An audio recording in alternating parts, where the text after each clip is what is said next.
Ya, selamat berjumpa lagi para pemirsa investor saham yang budiman. Ketemu saya lagi Budi Setianto, kreator dari Easy Stock. Pada kesempatan ini kita akan menghitung perusahaan yang sudah terdaftar IPO, yaitu PT Dharma Polymetal. Dharma Polymetal itu adalah saham yang sudah terdaftar. Dia mempunyai rencana untuk IPO dalam waktu dekat.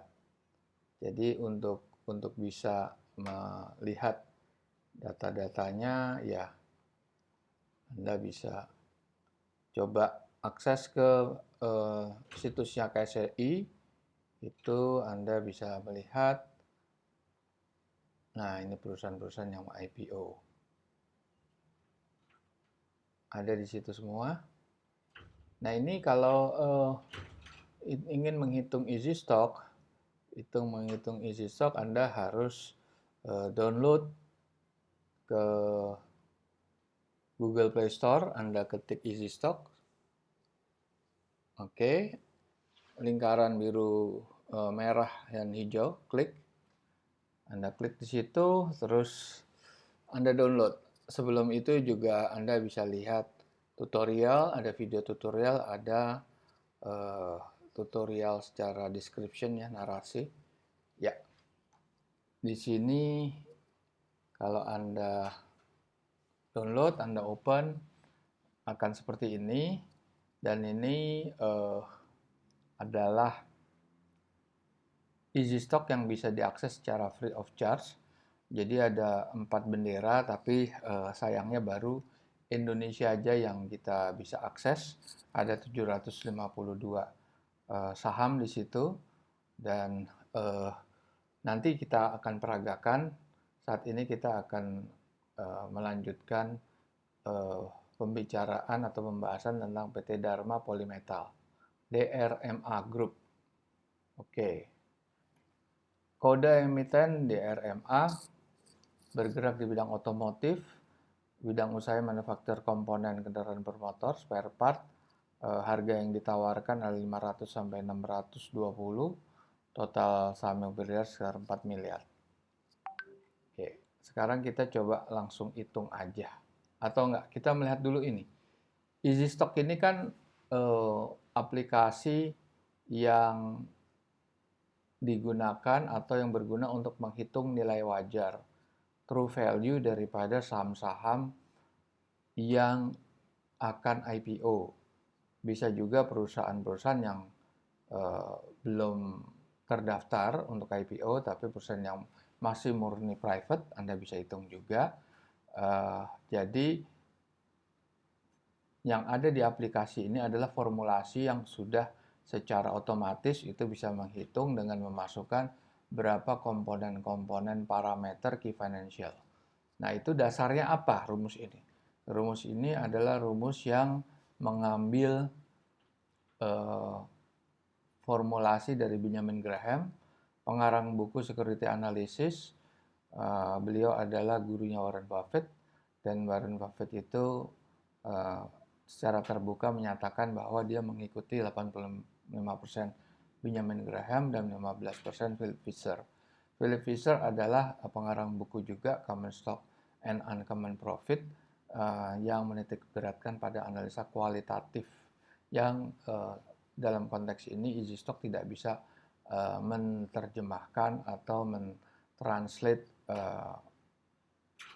data-data yang berupa kualitatif seperti sistem manajemen, produktivitas, kemampuan organisasinya, kemampuan CEO-nya, dan lain sebagainya.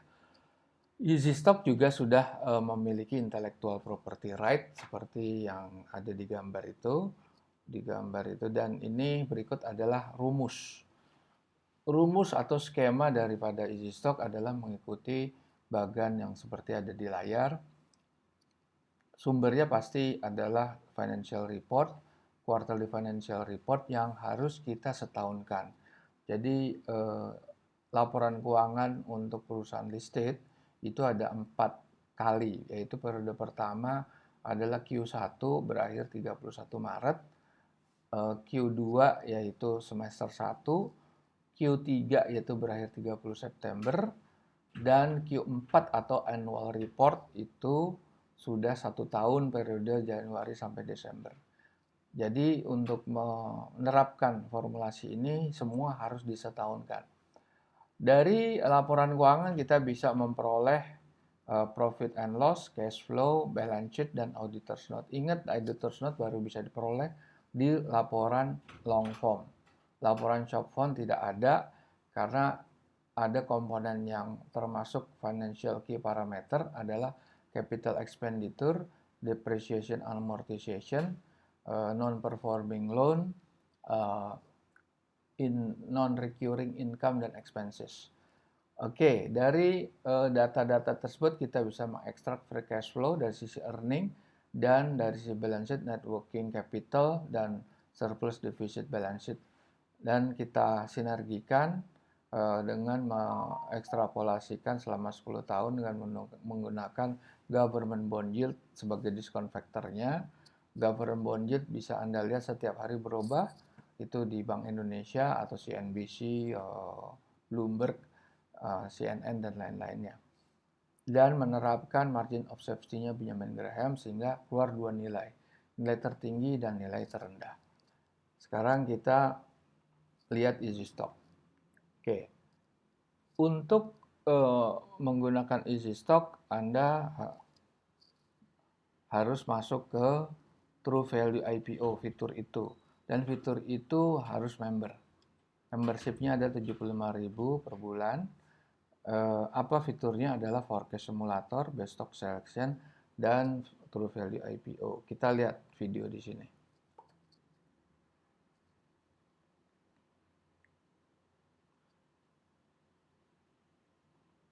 Ini mungkin ini bisa Anda lihat di sini.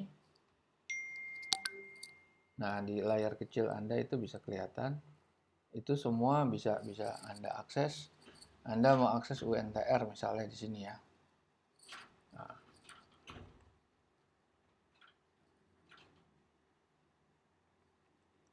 Oke. Nah, ini video udah di setel. Anda bisa praktek juga di situ sendiri. Nah, ini kita ketik UNTR. UNTR perusahaan data tractor.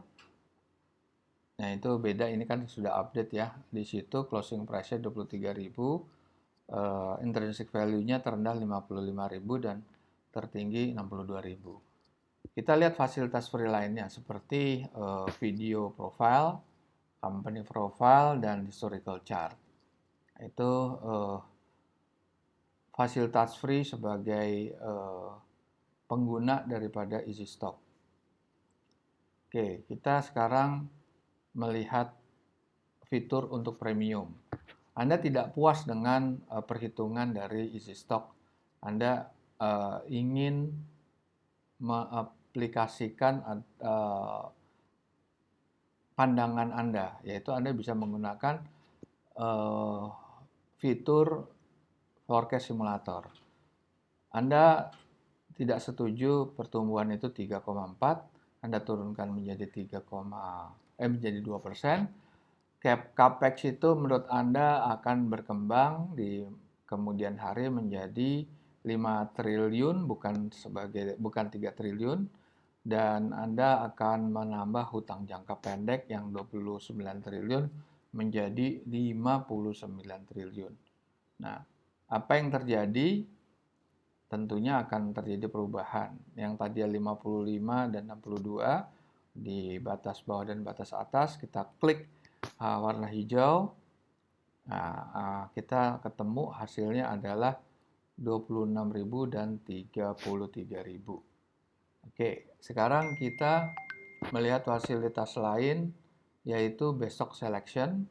Kita bisa memilih menurut keinginan kita, parameternya ada di situ semuanya, berdasarkan under value, over value, volume rank, dan lain sebagainya. Kita memilih return on equity atau revenue growth yang positif. Kita pilih return equity yang positif. Terus kita pilih juga margin yang positif. Dan kita akan memilih berdasarkan industri. Sebelum masuk industri kita pilih volumenya adalah 1 juta lembar. Oke, kita pilih mining, kita pilih coal mining, dan subsektornya lagi kita pilih coal concession. Nah, berapa nilainya atau apa perusahaan apa yang muncul di situ. Kita apply filternya, ketemu beberapa saham, Adaro, PTBA, Doit, ITMG, dan Zinc. Oke, sekarang kita menghitung true value dari DRMA. Oke. Oke. Ini berdasarkan laporan keuangan semester ya.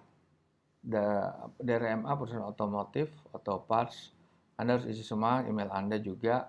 Pertumbuhannya kita tulis itu 2,5. Oke, Anda isi semuanya itu. Dan ingat, ini capex opex-nya ini harus disetahunkan ya. Capex opex depreciation and amortization ini harus disetahunkan. Oke. Net income juga disetahunkan. Hutang tidak perlu disetahunkan. Oke ya. Hutang tidak perlu dan neraca tidak perlu. Oke, kita isi stok udah. Nah, kita klik ya langsung nilainya berapa. Nilainya adalah 757 sama 545. Oke, kita lihat sekarang. IPO price-nya 500 sampai 620. Berdasarkan report 30 Juni, itu range nilai wajarnya adalah 545 sampai 757. Jadi DRMA ini mempunyai upside potensial antara 9 sampai 22%. Downside-nya tidak ada. Dan harganya termasuk fair price karena under value. Dan bisa aja kalau memang ada optimisme dari supply and demand, itu bisa aja dia lebih naik lagi harganya. Oke, para pemirsa investor yang budiman, Anda bisa mencoba isi stok dan kita berjumpa lagi dalam kesempatan yang lain. Selamat berjumpa. Selamat tinggal.